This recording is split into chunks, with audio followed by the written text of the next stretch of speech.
You're watching Leafs Morning Take with host Nick Alberga and former NHLer Jay Rosehill. The show starts now.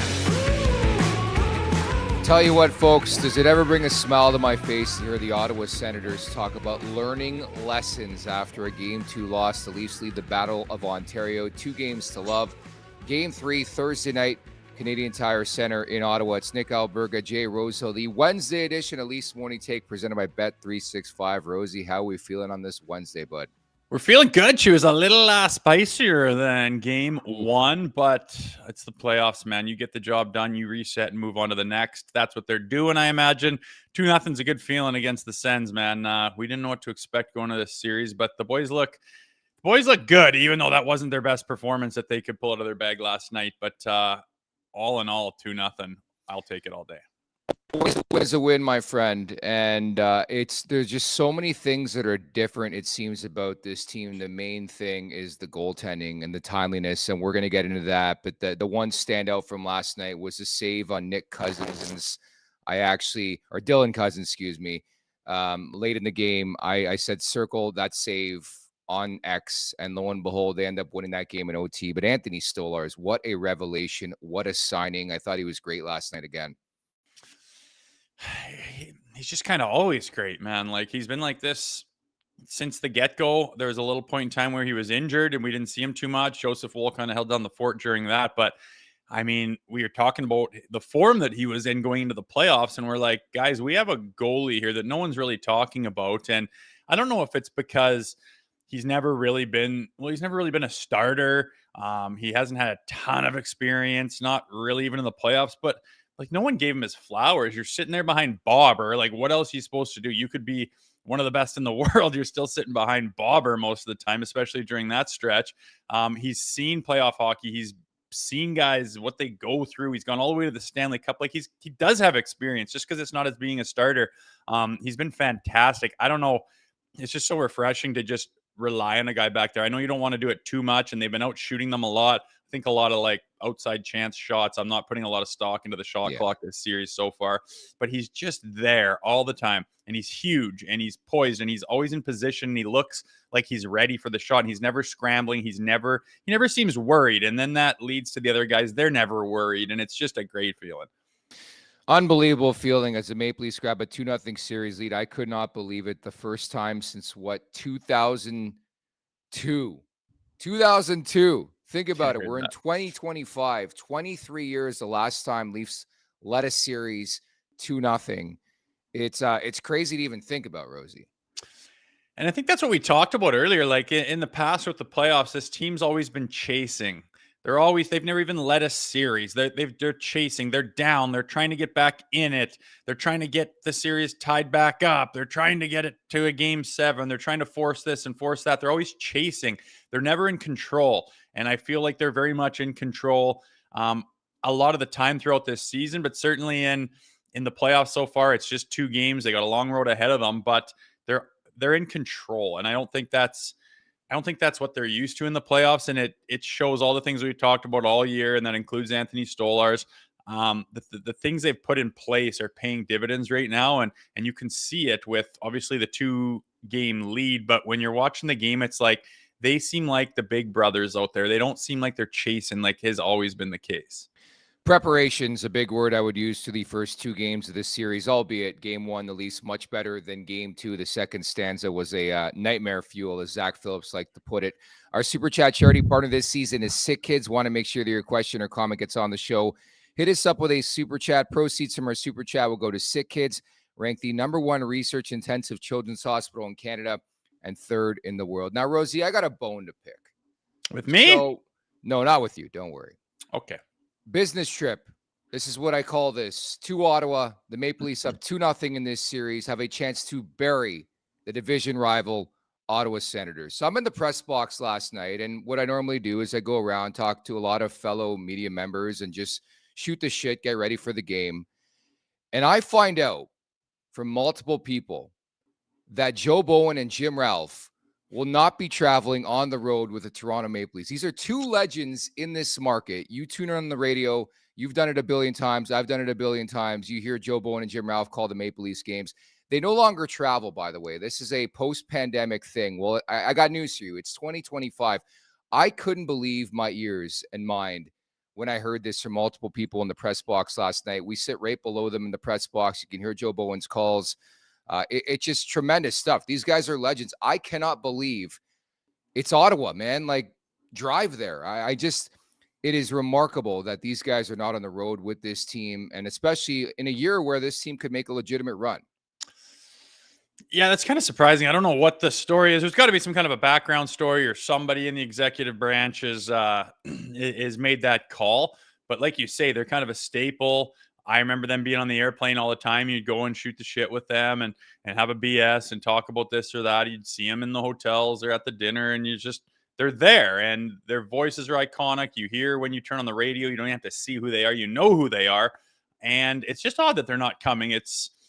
I don't know why that would be. It certainly isn't a money thing. Billions of dollars to go around that organization. Wild, dude. Can't be cash. It makes me think that somebody up there has just decided that that's not something that they want around the team, or I don't even know. I'm sure it's a stupid reason, but somebody with the power has shut that down. And that's kind of disappointing to hear, because of all the things you mentioned, they seem to be staples in there. So it'll be a loss when they're not there on the road, especially this time of year. You are the Toronto Maple Leafs. This is Joe Bowen and Jim Ralph. I've lived the experience. I did the pre-intermissions and post, worked very closely with these two. They're absolute studs. I see the screens. I have seen the screens they work off for the road game. Like, you're kidding me, right? You can't see anything with a monitor, a couple screens. It's a lot different being in the arena.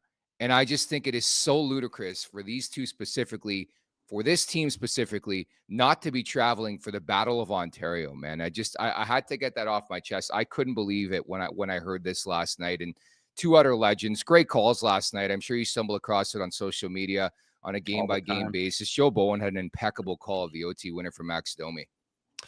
Yeah, all his calls are good. Just the way they do it, and those guys have done it for so long that they yin and yang off each other, and they ham and egg it, and they're very good at what they do. And like you say, you try to watch on a monitor, there's lots of things you can't see.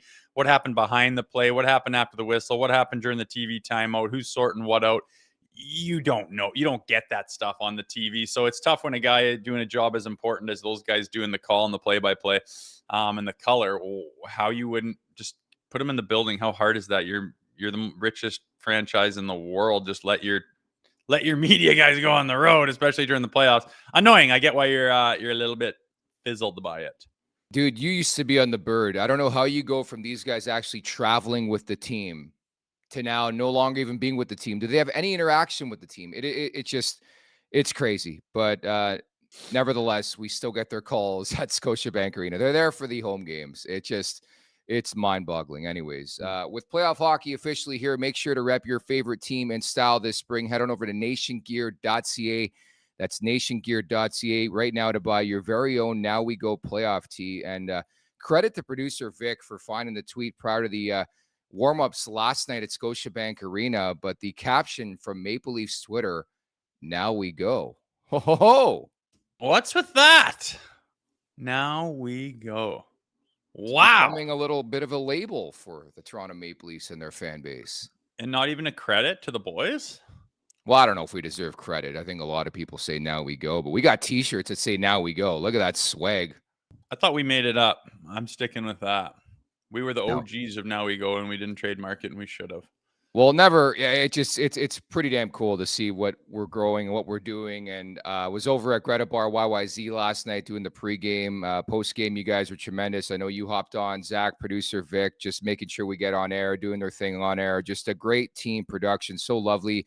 To work with everybody here at the Leafs Nation. It's playoff time. We're going big. As you guys know, the Leafs Nation is teaming up with Greta Bar YYZ to bring you the ultimate playoff watch parties, and you're invited every single game. Come cheer on the blue and white with the TLN crew at Greta, our go-to spot for all things game night. We're talking massive screens, surround sound, game day food, and drink specials, and that electric fan energy you just can't get anywhere else. We're going live with TLN pregame, after dark every game day, plus giveaways, trivia, everything you need to turn game night into a full-on Leafs party. To book your spot today, including Game 3 coming up tomorrow night, check out gretabar.com or the Open Table app, Rosie. Yum. I know I'm going to have to get into one of these viewing parties. We got to get to the second round before that probably happens. But a good spot to watch the game. No, it looks good. I can kind of see what's going on in the After Dark show behind the scenes. It looks like a great spot. Great atmosphere. Great atmosphere to watch a game. Speaking of great atmosphere, man, we've just had a rollback of former Pat Quinn Toronto Maple Leafs. That continues today. And only fitting, a depth energy guy scores the winner last night. Alan McCauley, now the AGM with the Philadelphia Flyers, is going to drop by in about 20 minutes here. Or excuse me, a bit longer than that, around 45 past the clock. Yeah, that's cool. It's be fun to pick his brain. It's been fun to talk to these guys that are from that era and what they remember about the intensity. I mean, well, that's what we've been watching on the loops and before this playoff run or before this playoff series against the Sens is those battles of Ontario, and all they are is intense highlights of those guys going to war during that era of hockey where the playoffs were especially rough and tumble. So it's fun to get their insight about what that was like to be part of those teams coached by Pat Quinn and with all those great players alongside him. So it'll be good. And another thing is he's got some insight on the Anthony Stolarses of the world, the Scott Laughtons, as he's familiar with the Philadelphia Flyers franchise as well. So we're looking forward to that. Most importantly, we got to ask him about the mission bucket. I've told a multitude of people that we're getting Alan McCauley on the show, and everybody brings up the bucket, man. Did you ever wear a mission in your career, by the way? Remember mission? Yes, Mission. I do. Reminds me of Anson Carter, the mission bucket. Yeah. He had that. No, it's a interesting looking bucket. I've worn some bad helmets before there for a while when I was trying to figure out what I wanted to wear, but never the mission. It was kind of getting phased out in my era, I think. Man, I always wanted to rock a Coho stick for some reason. You know, when you have like a multitude of sticks when you play, like I used to play hockey in my basement or on my driveway, and I had like a Coho, but it was like rounded. You ever seen these twigs before? It's like a circular twig. Really? That sounds really gross. Yeah, it was really gross, but a really good twig. And then like the Coho bucket, or the Jofa bucket, excuse me, was a big deal back in the day. And the mission bucket, man, there was just some outrageous style back then, wasn't there?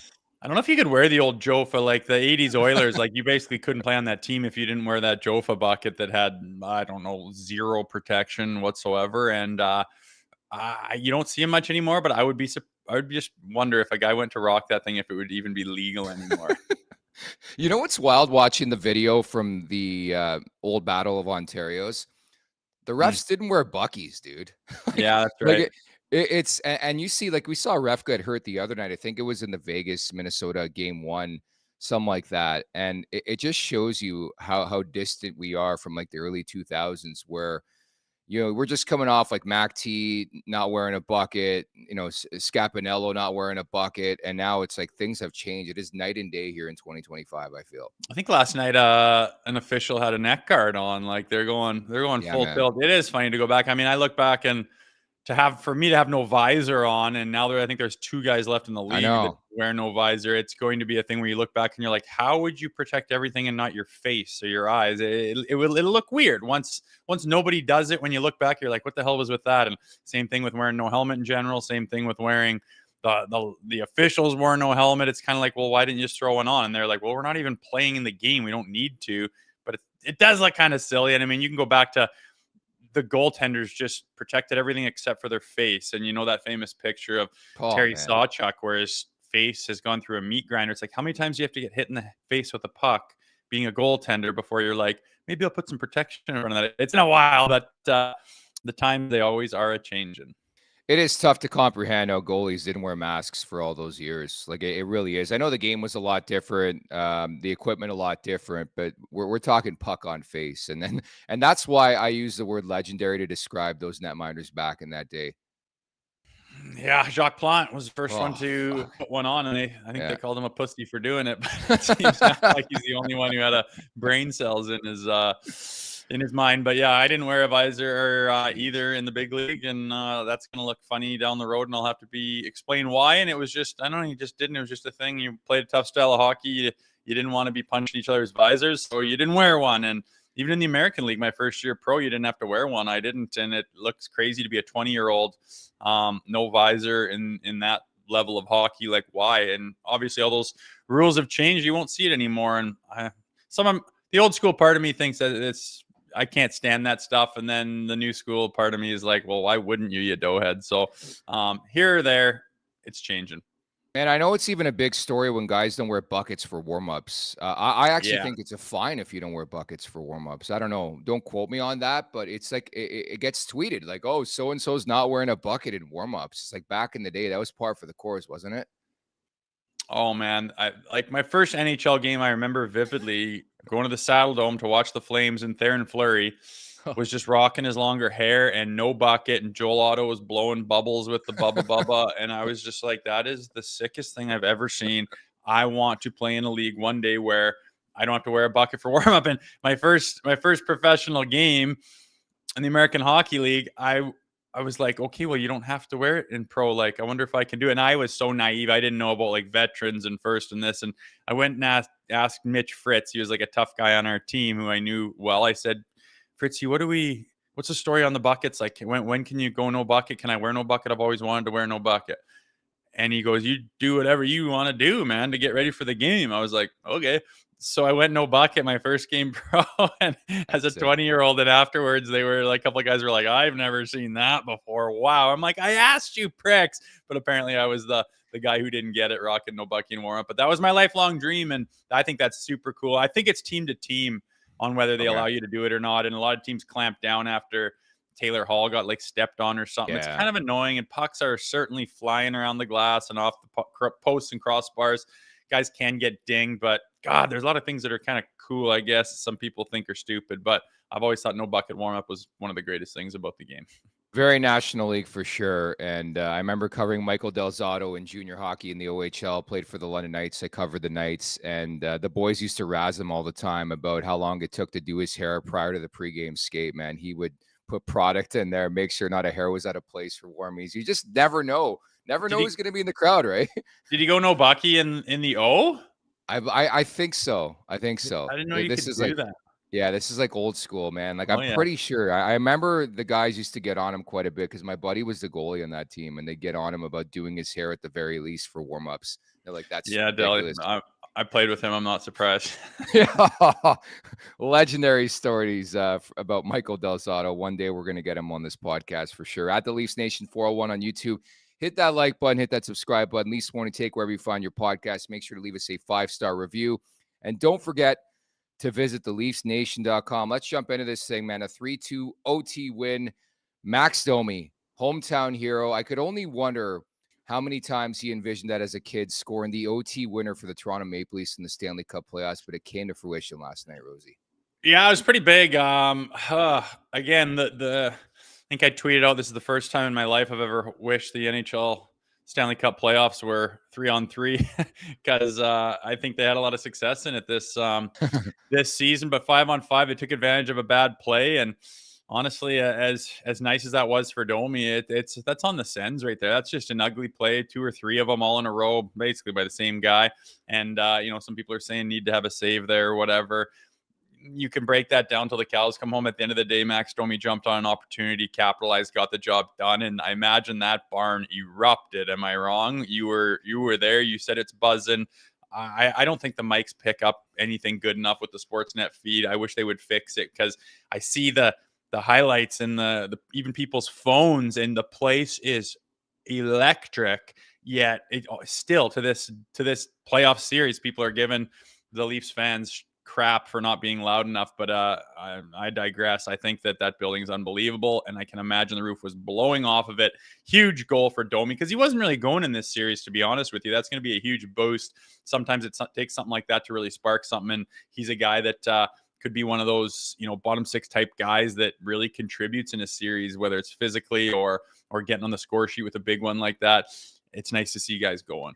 Yeah, it was buzzing. It was roaring. The first period specifically, and then it sagged big time in the second period. And there was some tentativeness, and there was angst, and there was nervousness. And I'll be honest, like any arena that has to tell the crowd to be loud is not going to be a loud arena for me. I've been to a lot of playoff games in my career covering the NHL. The Leafs don't rank in the top 10. They just don't. It was loud last night, but there's another level to get to. And again, the playoff crowd's better than a regular season crowd. There was a massive roar when Domi scored that goal. I just love the playoffs because every time a team comes up with the puck, there's something that could happen. And what a play by Benoit. What a finish by Domi. I just love when guys like this score goals and just put people in their places, man. How much heat did Max Domi take? Not only during the season, but during the game. Maple Leafs Twitter wanted this guy for breakfast, lunch, and dinner, wanted him bench scratch for game 3 of this series. And big kahunas, man, to come up large, make that play. It reminded me of beer league hockey and me trying to defend, poking my stick out, finish the body check, dude. But it was crazy too, because like I mentioned, sitting in the press box, above me is like all the Maple Leafs brass, man. And you could hear like, oh no, because Domi, like, if he doesn't get that puck through, the Sens are coming back the other way. And that's the part of the goal nobody really has spoken about yet. But if he doesn't make that play and doesn't get through, there's a good chance there's an odd man rush the other way. But just to finish that the way he did, man, I felt so good for Max Domi last night. Yeah, it was good for him for sure. But you mentioned the play, like that's all Batherson, right? Oh, Like that backhand no look. So like you're in the Stanley Cup playoffs and this is overtime and you need to tie this series. The difference between 1-1 and 2 rip is everything statistically or otherwise. You throw that weak shit through the middle, gets picked off by Benoit. Up they go. You do a big loop and come back checking the other side of the ice, if you want to call it that. And then here's your chance to clog up the middle, break up the play, disrupt that, hit Domi, stop on the puck, and be in the lane. Woo! Take a little swipe at it while I go for a big old loop. It was fucking embarrassing. I mean, I know you don't really, like, no one's going to say anything to Batherson as far as the players or anything like that. Maybe on the video, a coach will talk to him. he should know. But I mean, you don't get to that level without knowing that's dog shit. And to do it when your team needs you the most was pretty bad look for him. I imagine he's feeling pretty stupid right now, but that's a horrendous play for any league, anywhere, anytime. This is Stanley Cup playoffs in overtime, and he pulls that one off. I think it's as much that to speak of as it was Domi doing anything special. But again, you got an opportunity and you capitalized on it. That's all you need to do, especially in the playoffs. In support of Sick Kids, we got a super chat. Noah Chan, thank you so much for this. How crazy is it that the Sens look like a bizarro playoff Leafs from the last 9 years? Dude, I've been saying that for the last couple days. Feels great feeling like the team built right for once cup year. Yeah, dude, that's the feeling and sentiment I got. Watching again the game last night, I'm like, this is the Leafs and the Bruins, but the Leafs are the Bruins and the Sens are the Leafs. Like they're just one step ahead. There's a calmness. There's a poise. Like even in the post-game remarks, I was there for the dual podium with Morgan Riley and Max Domi, and the media was trying so hard to get Max to revel and talk about, the importance and how it felt to score that goal, the OT winner. All he did was a big win for the boys. On to game 3 we go, man. I just love the professionalism from this team right now. Yeah, like you say, when you're watching them, they seem to be in control, and that's never been the case.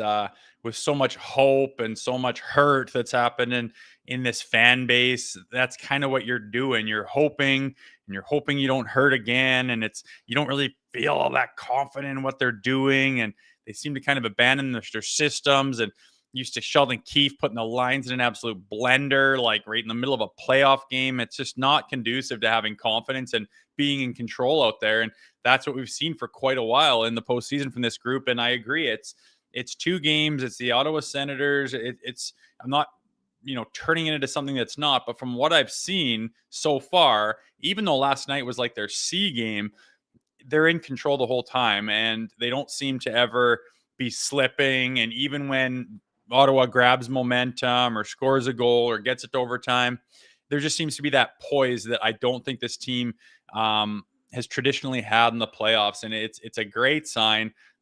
It doesn't, they could sweep them, but I'm not saying that they will.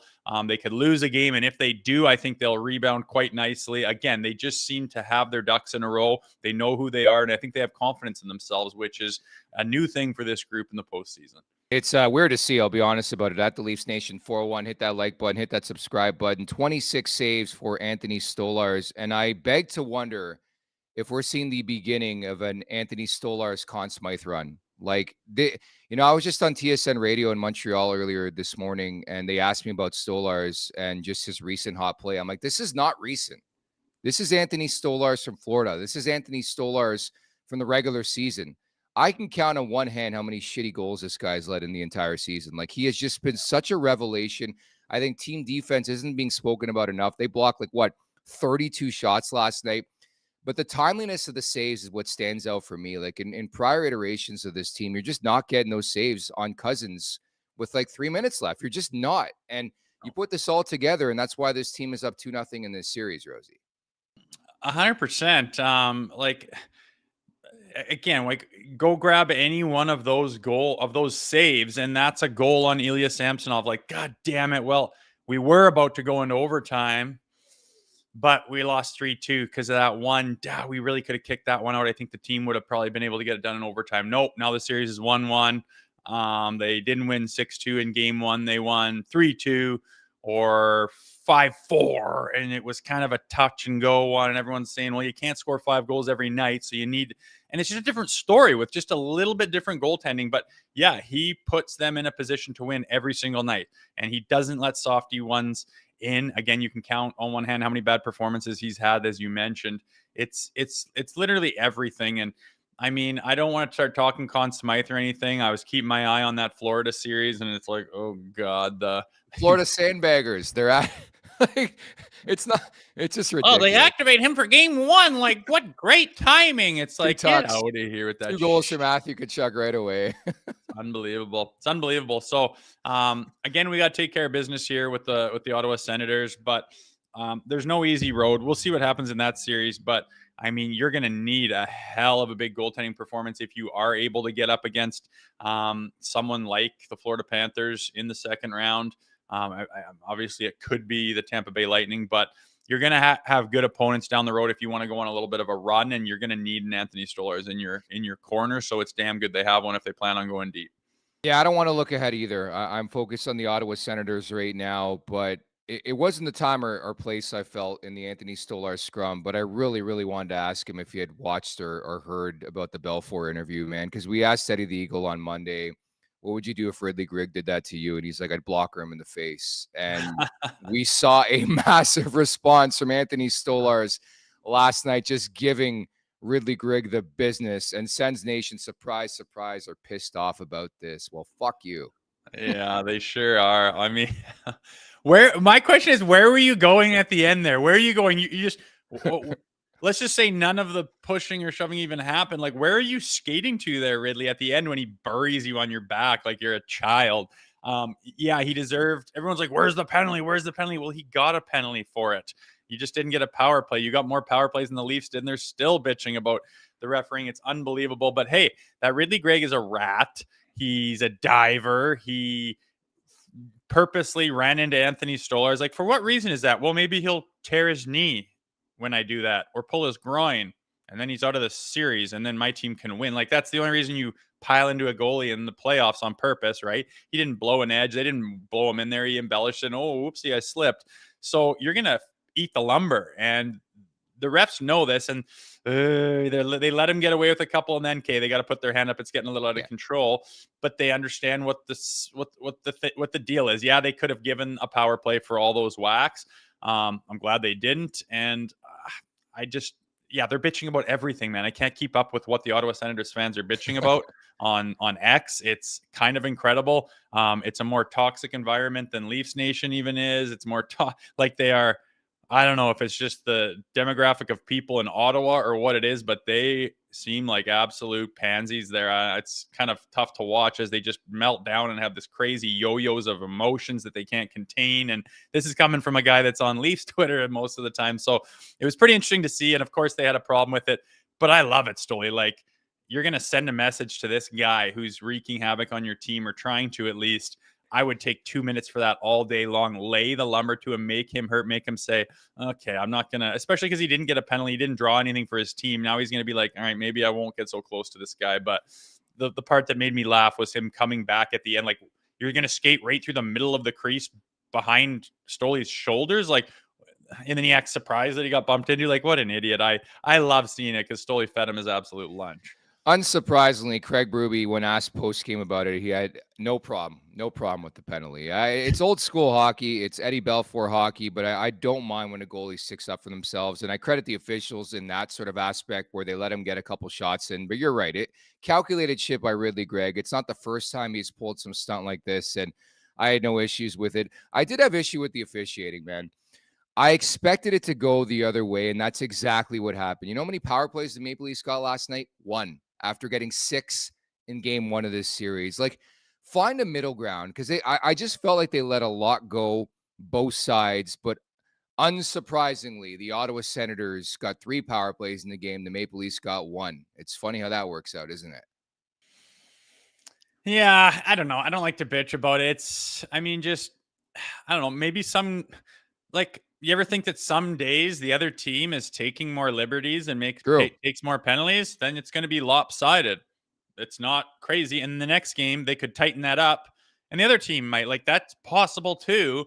I'm not saying that's the case every time, but like, to just like, what do you have to have? Like, I would love it if there was just 2 power play opportunities each game for each team, and that was it, and the rest was just like, go play playoff hockey. We're going to let it slide both ways, and there's going to be 2 instances where each team has a guy that goes over the edge above and beyond that stood out too much. The arm goes up, power play. That'd be ideal, but that's not how hockey works. Refs are humans, and humans are playing the game, and they're not always the same.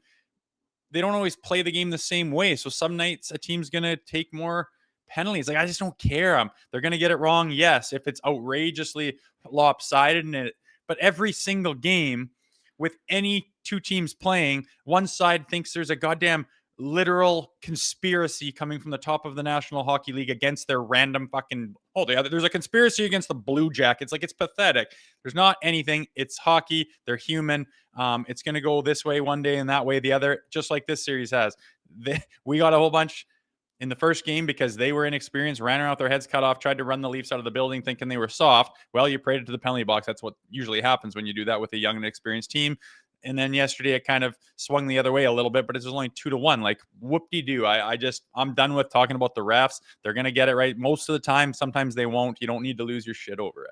For me, it's a consistency. And suddenly the Maple Leafs power play is cooking in the Stanley Cup playoffs. 4 for 7, dude, in the series. Mince meat right now. Like, we how often have we talked about this in 3 years of doing this show? Get this power play hot at the right time, and they're feeling it right now, Rosie. How about comparing that to what we watched last year? 1 for 21. 1 for 21 in 7 games, man. That was just like, we'll just negate the penalty. Thanks. Like, they don't have to do it. We Wave don't it want off. it. Decline. He can go sit.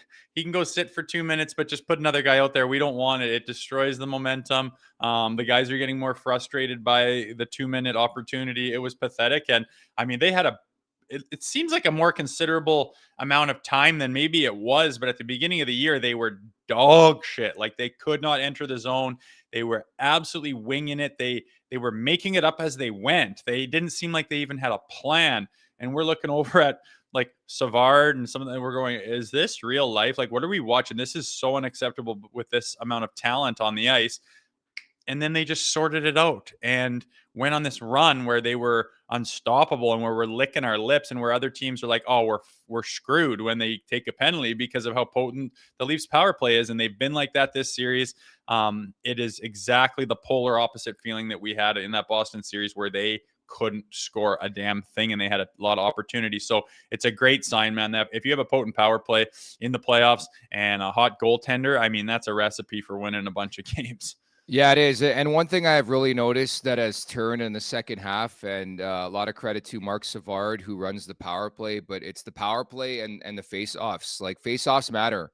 They honestly do. And I think the Maple Leafs are prepared. They're planned. They got devised plans for what to do off draws. And even last night, Mitch Marner almost scored off a draw. Like, it's great to see these sort of little set plays that can put you above and beyond. And it's coaching. I really feel like it's coaching this time of year. The matchup game will be intriguing as we move forward to game 3 and 4 here in Ottawa. What Travis Green with the last change elects to do against the Leafs. But I think consensus with me and you, the core 4 has been good, power play wise, but there's another level to get to. Like, not to be Mr. Negative, they're up 2-0 in this series, but I wasn't crazy about the game specifically last night of Nylander, Marner, and Austin Matthews for that matter. Yeah, like if you think back to the beginning of the game, the first period, it was like, this might be 4-0 at the end of the first. We might win 6-0, blow the doors off these guys. You're thinking sweep in your mind, although things change very fast. But you come out in the second period, you've got that 2-goal lead. You know they're going to make a push, but what you need to do is snuff their push out, which would basically demoralize them. Find a way to get that third goal and just end any hopes that they would really have of being in the game and maybe even the series. And instead, you just hung around. Like that second period, somebody has to do something. I mean, you're falling asleep in a goddamn playoff game, and the Sens aren't really doing a whole heck of a lot. And you are the better team, and you need to like really, have that killer instinct. Someone has to bury someone and put them in the bench, chase someone down, have a huge hit behind the net, force a major turnover, and just chug a bunch of cycling down in the ozone time so that they're running around with their heads cut off and kind of lose all sense of how to defend, and just do stuff that takes the momentum in your favor. And they just didn't do that. They just hung around. It was like, you're not going to win this game 2-0. I promise you that. The score is going to change. And they eventually got one. And then it's like, you're not going to win 2-1. Like, you have to do something else. You can't just wait. 40 minutes isn't going to go by and the horn's going to go and you win 2-1. Like, everyone knew that. Like, you should know that. That just doesn't happen. It's the playoffs. Something's going to happen here, whether it's in the final minute or not. And they just stood by and kind of let that happen, and then said, "Oh, I guess we got to get going for overtime." So not the greatest win in the world. It's not really conducive to winning a whole bunch of different games in the playoffs. I think that they can certainly do better by seizing control of more of the play throughout a 60-minute game. But I would be more having this conversation if it was the regular season, because patterns and habits develop. But right now, your work is done. You know, like, who you are, and every single new game you completely reset and completely strictly focus on that new 60-minute hockey game, which I guarantee you they're going to do, especially when they're changing venues. It's going to be a whole different ball game at puck drop. So I just choose not to dwell on it.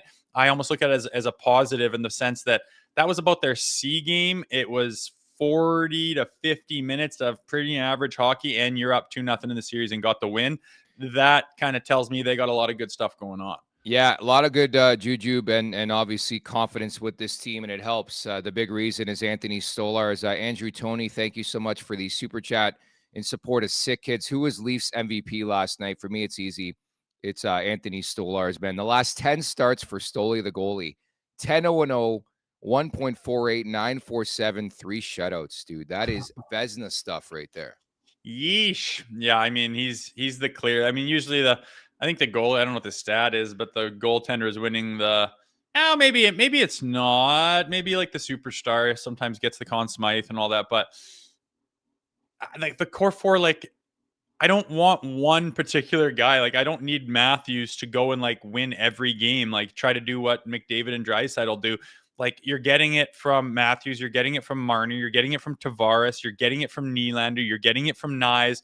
Like, I think that's more of a winning formula than relying on one guy to be heads and shoulders better than everybody else, whether that player actually is or not. It's just tough. I mean, that one guy gets injured, you're screwed. They find a way to shut that guy down and get a good shadow on him, you're screwed. I mean, you can't cover all the guys I just listed off. So yeah. I do like the way that they're spreading it out and they're getting it from everybody, because I mean, every other shift you're throwing out somebody who's absolutely lethal and dangerous, can and will, be a difference in a game.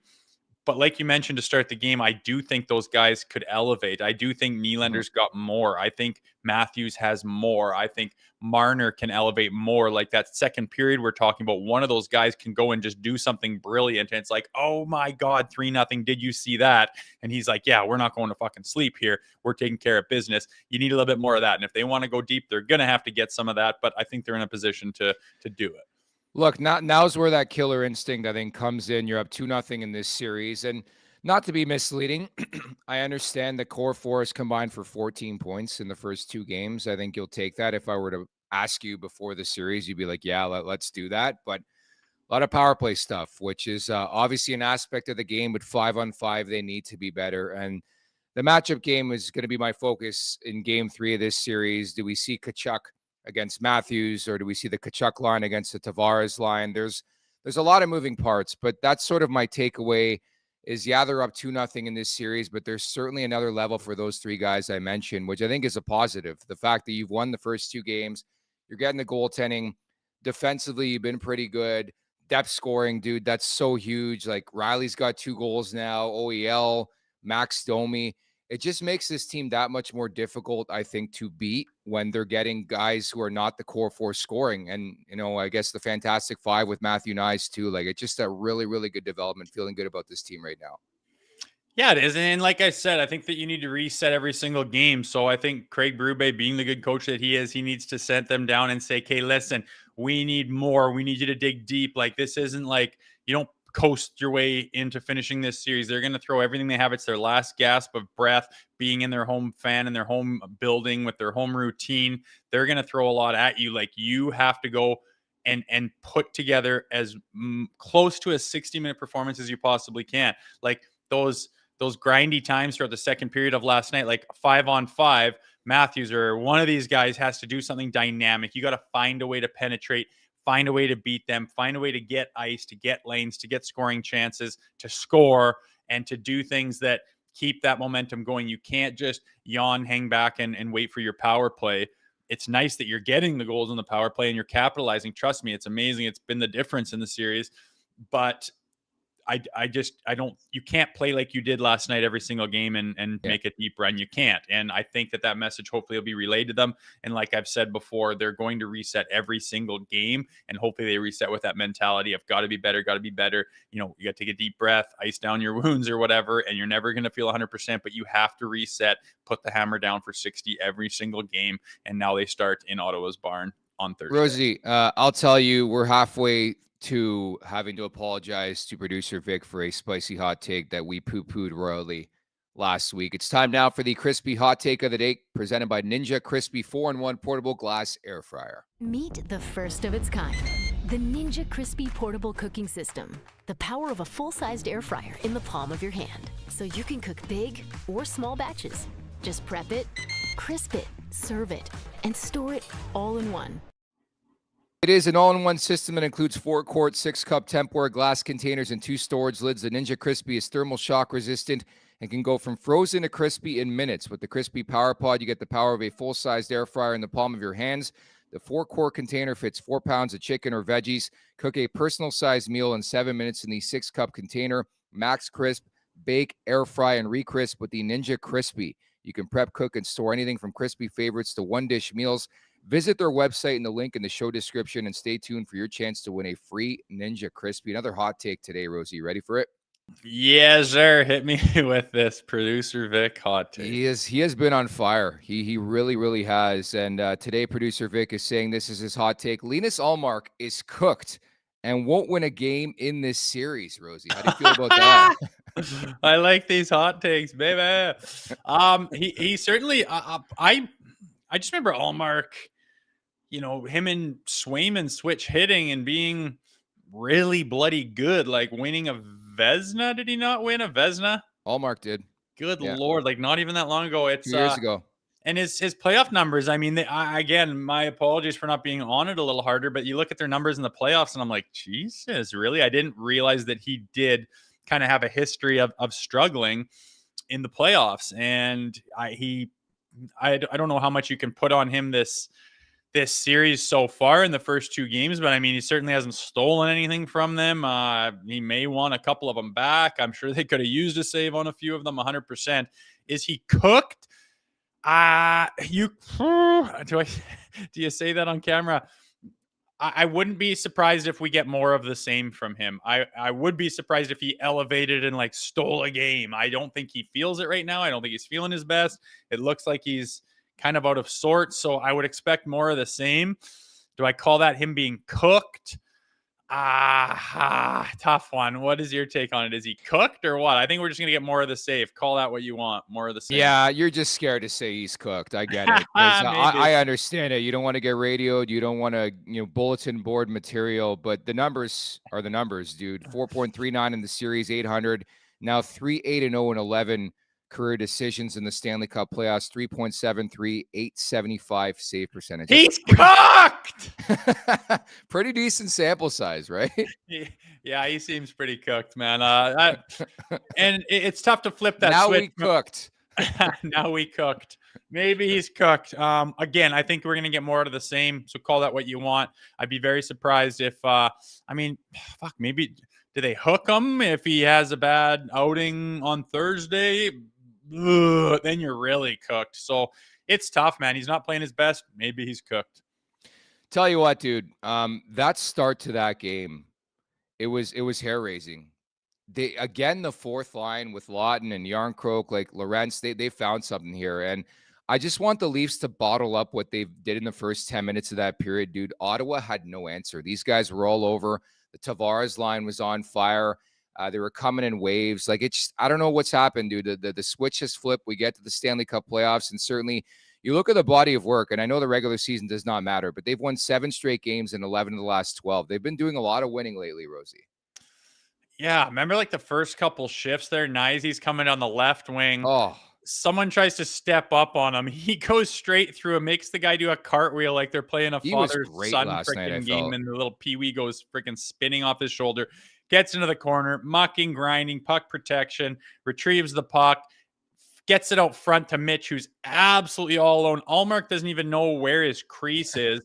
And you saw Tanev, his arms in the air. He's sallying already. Like, Mitch hit the post. I mean, uncharacteristic of him, but Yeah. that was just kind of a microcosm of like how much higher the team started than the Ottawa Senators. And you mentioned down the lineup and in the bottom 6. And I wasn't sure about Yarncroke coming in, but I think he's been really valuable in finding some chem, especially just you just need some forechecks, some ozone time, some cycling it, get a couple pucks to the net. That's kind of all you need to do just to kind of keep the momentum going, keep that team on their heels, and then wait for your big guns to get out who do most of the damage. But I think he's been great at it. Yeah, that game after the first period, I was like, we might sweep them. We might blow them out. And that's what happens, though. You take your foot off the gas, you start doing all those things, and all of a sudden you let the team back in the game, which is what happened. Ultimately, they got the win. We don't need to worry about it. It is the playoffs, but that's not something that's going to win long term. I'd like to see more of that first period for all of the periods. It's funny with Nice too, though, man. He just plays the game the right way. Even little things like getting the puck deep and going off for a change and getting control of the puck. Like, just he is so heavy. He is so strong. He brings such a different dynamic to the big boys there on the top line. And I don't know what it's going to be. He's going to get paid. He's going to get a new fat contract this summer, and understandably so. But we all thought that it would be a good marriage, a good fit under Craig Berube. We couldn't have expected Matthew Nyes to get to this level, because what was the story on Nyes throughout his career in junior? Like, he wasn't really known for his goal scoring prowess, but it's surprising to me, at least, how quickly he's put everything together and become an upper echelon national leaguer. Like, we're not talking about a mid-level player anymore. Like, he is rapidly ascending, in my opinion. Yeah, like we knew coming out of college, he was a power forward. He was a good puck protection guy, and he had skill and was strong, and that was all great. And you wonder how it can translate into the big league. But it just goes to show you, like, this league is so much softer than it was 20 years ago, right? They've got these little pipsqueaks who are rosy red cheeks in the National League who I don't think would ever make it to that league when the big boys and the men were playing. And I think, Nyzee plays the game like a man. He plays it like a beast. He works hard, and that just opens up opportunity for him. And once he gets that opportunity and he's playing with the guys he's playing with, holy smokes, he's got the skill now. He's got the hockey IQ. He's got the vision. And, that kind of comes to fruition. And, he forced that opportunity to present itself. He's taken advantage of it when it's there. And like you said, when you watch him play, just the little details, he is a professional. Like, he knows what he's doing, and you can put him on a line with those big dogs, and he doesn't look out of place, and he's not a step behind, and they're not rolling their eyes once in a while going, man, he doesn't really get what we're doing out there. Like, they're clicking all the time. He does it all. And I think because he plays like a big boy with big boy hockey,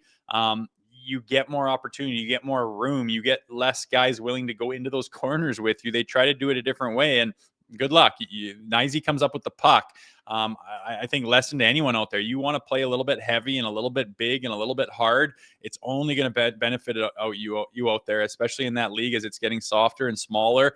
Fucking the big boys are going to start dominating. You look at like the Luke Schens of the world. He was down and out of the league, he damn near quit the game. He was almost retired. And then kind of like a resurgence of, holy smokes, a big, strong D-man who players are scared to play against. That just became valuable again. And I went on a bit of a tangent there, but Nyzee, because he plays so heavy, it just affords him so much more out there. And man, he takes advantage of what he gets. He's just the all-around player, man. At the Leafs Nation 401, hit that like button, hit that subscribe button. By the way, producer Vic on the horn right now with Alan McCauley, trying to figure things out here, get him on here on the show of the Pat Quinn era Toronto Maple Leafs. And I'm sure a lot of stories to tell about Max Domi being around the boys in the room back in that day. Curious to get your opinion on lineup changes. Are you of the belief that you don't make any changes until you lose? Because I know one change I would make right now, and that's inserting Max Pacioretty for Nick Robertson. I hated Robertson's game last night. Really soft, a lot of D-zone giveaways, terrible penalty, like the same thing that has plagued him throughout his career. And I know Pacioretty hasn't played in like 2.5 months, but from a physical standpoint, it's something I want on the road in Ottawa. Yeah, no, I'm not of the ilk that you can't change anything if you don't lose. I think you can make changes and make your team better. You want to have a better performance than you did the night before. I want them to have a better performance on Thursday than they had on Tuesday, and that's irrelevant that they got the win in my mind. I do think Robertson could come out.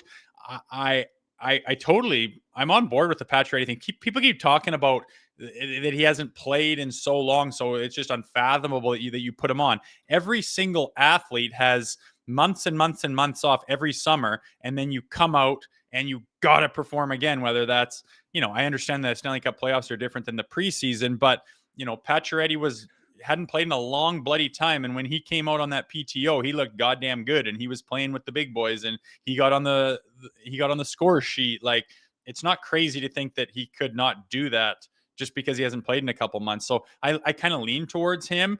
I don't want to say unfortunately, but I kind of think that they're going to put Kampf in instead. I think when you don't have the last change and you need to rely on some defensive abilities, I think you take Robertson out and you put Kampf in, especially at center. He can kind of cover both sides, and I think you have a pretty good defensive little line there. And I just believe that Chief really likes Kampf, and he has shown that hand before. Again, we'll have to wait and see, but I would not be surprised if they made a change. I don't think Craig Berube was very happy with Robertson's performance either. Yeah, Robertson, I think it's been underwhelming for Bob McMahon like the last month. He is such a streaky guy, dude. He'll go like 10 games in a row and score every game, and then he goes off the map. Like, they just need something from Bob McMahon. But I think what's happening is the Lawton line is turning into the third line. And I know Domi scores the winner last night, and I get that. And Robertson gets shifts in OT, but there is something missing from that line, I feel. And from a defensive standpoint, they are a liability. Let's be frank about it. Yeah, like you mentioned McMahon, there's a guy who needs to do things to make a difference. If you're not getting on the score sheet, you're not finding the timing of things like that, that's fine. But I mean, Bobby McMahon, you're capable of running a guy through the end wall and causing those big turnovers and mucking up some serious ozone time and getting the cycle going and crashing the net and doing the things that make a difference. Like, a player like him has to do that if he's not finding it, physically with the points and with the score sheet. Fine. Especially in the playoffs, a guy like that needs to find alternate ways to be effective. And I haven't really seen that yet. So we'll watch. There's lots of time left. And I think that's a guy that could, like you say, pop off and all of a sudden he's the talk of the town. So I guess just pay attention to him and seeing if he adjusts. This interview is brought to you by our friends over at Greta Bar. Whether it's before, during, or after the game, it's the place to be on King Street West. Awesome street food and wicked arcade games. 590 King Street West. Greta Bar. Let the games begin. For a variety of reasons, this Battle of Ontario, so nostalgic, and we've had the privilege of bringing on former Maple Leafs from that ilk, from the Pat Quinn era, over the last couple weeks, and it continues today as you bring in from the Philadelphia Flyers AGM, former Maple Leaf. It is Alan McCauley. Alan, thank you so much for doing this. How are you? I'm very well. Hopefully you can hear me all right. I'm not known for my IT work, and sorry for the delay, but most people on the show aren't. Don't worry about it. You sound great. But yeah, no, doing well. Enjoyed watching some of the game, most of the game last night as well. Got to ask you first and foremost. So Max Domi, and you played with Ty. Do you have any memory of Max, a little Max, around the room when you're on the team? Yeah, he was much smaller then. Yeah, but yeah, I mean, Max would have been, just 2 or 3 years old. He was small guy running around the room, and I certainly remember seeing him. And obviously, amazing how things come all the way around 20 some years later. Yeah, it doesn't take long, does it? When you look back to those series, against the Ottawa Senators in the early 2000s. What do you remember was the key to having so much success in those particular series? Well, I think there were a couple things on our side that helped us win. One would be in net. Cujo was fantastic, one of the best goalies in the game at that time, and so he was a large component of us being successful at that time for sure. And I think the experience, the grit, kind of toughness on our side, and the roles that those guys played, the minutes that those guys played. Ironically, the coach of the Sens now, but Travis Green, Shane Corson, Darcy Tucker, they matched up very well. They shut down, the top line or lines of the Sens, really diminished their ability to produce come the playoff time, got under their skin, distracted them. And we just had a lot of experience on our side, whether it be Gary Roberts, Alex McGillney. There was a long list of guys that were, veteran players, well established. They had their way with us in the regular season, but in the playoffs, it was a little different, matching lines, utilizing that line the way that we did, and how effective those guys were in their role. And it never hurt to have Cujo behind us all.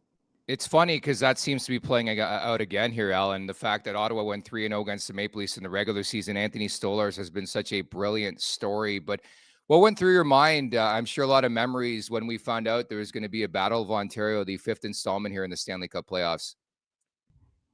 Yeah, no, it was. I didn't spend a lot of time reminiscing, but it was fun to go back and think about some of those series that we had against the Sens. Obviously, it's much more enjoyable for me or for all my Leaf teammates to think back because we're successful. But they were hard fought battles. It wasn't like a foregone conclusion that we were going to win those series. If I think back to 2002, we scratched and clawed our way through the Islanders, probably the toughest series that I ever participated in. Then we had like a day off, and then we faced the Sens right after that, and they had their way with us in game one. We found a way in game two to even the series, and it just kind of went back and forth, kind of like a heavyweight contest, blow for or punch for punch. And thankfully, we were still standing when it was when the dust settled. Not that I was doing much of the punching, but it was. It just it was a lot of fun to participate in. There was a lot of excitement in the city. I remember actually after that game too, having to get an IV. Most of the season I played like 8 or 10 minutes, and then that game I think I played 34 or 35 minutes, something crazy.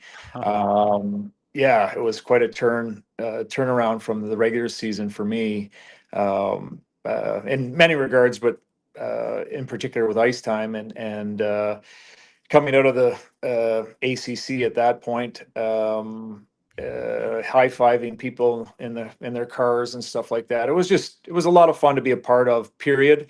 It was different for me because it was more of a factor than probably some expected me to be, even myself. So. Alan, you're familiar with Scott Laughton being part of the Flyers organizations for so long. He came here and didn't have the start he probably wanted to. I think people are starting to see a little bit more, but can you tell our listeners, what makes him a player that stands out, and why did he have so much success in his career? And on top of that, what kind of a person he is? Just people I think are still trying to figure out what Scott Laughton's all about. Yeah, I think they'll grow to appreciate exactly what Scott brings to the table. He's a really good person, a glue guy in the room, a guy that's willing to, although he hasn't had a lot of opportunity or didn't have a lot of opportunity with us to display it at playoff time. But I think he's, a player a player type that you win with, that's willing to do the little things that add up to wins at this time of the year, and I think he'll contribute to, more and more offensively. I'm sure it was a real difficult time for him to transition. Being with one organization for the length of time that he was with them. I know personally that it was difficult when I moved on to the Sharks. It's not like you just snap your fingers and then you immerse yourself in the new team, and you assimilate with the systems and strategy that the other team is going to play with. Now you might have a little familiarity with Craig behind the bench, but at the same time, just getting used to everything, going in different doors and everything else. And I would assume that Lots grew up a bit of a Leaf fan. I know we had a number of chats when he was here, and he reminisced a few times about the 2002 run. I'm sure he's just a little guy at that point, but anyway, there's lots of love. We miss him here, and like I said, I think that the more the playoffs wear on, I think that the Leaf fan base will grow to appreciate what he can offer. In general, I love Swiss Army knife type players. Scott Laughton's that type. He can play anywhere in your lineup. But in general, I wanted to ask you about being a former energy guy in the league and how much pride you took in that role. Even like a guy like Max Domi, like the depth guys and depth pieces are so important, in my opinion, putting a team over the top. But how much pride did you take in being an energy guy in this league? Well, yeah, I mean, it took a lot of pride and satisfaction just staying in the league. I don't think anyone, unless you're there doing it, can appreciate how difficult it is to get there and then to stay there. So whatever my role was, I was just happy to be part of the National Hockey League and be part of an NHL team and contribute in whichever shape or form I could. Never took that for granted, never took it lightly. And I think that's probably what makes some of these guys invaluable is they're willing to do whatever's asked of them to contribute in whatever form they can. And I was lucky to be part of a couple winning teams in LA in management or scouting. And the third line can be a very or whatever, just your grinders, your bottom six role guys, your fifth, sixth defenseman, or even seventh defenseman. As the playoffs wear on, you get to see why teams are always looking for those players that want to go on deep runs, because they are integral, and sometimes they're the real difference makers. I mean, you look at the cup winning teams in Pittsburgh, and I can't remember what was it HBK line, whatever it was. They were kind of the deciding factor. You have your top two lines, which kind of saw each other off. And then that third line, you go back to Tampa and Yanni Gourde and Coleman, Barclay Goodrow. So, I do think that those players, or that grouping can chip in and really make a difference at a big time. Obviously, proof in the matter is last night with Max scoring the 0-2 winner. Identity guys, right? And we'll leave with this, since you guys made the deal with Toronto. How's Nikita Grabenkin been looking, and where do you factor him looking in the Flyers organization the next couple of years? We've been very impressed, very happy. He was a target of ours going into the trade deadline, and I absolutely love him. Just the personality.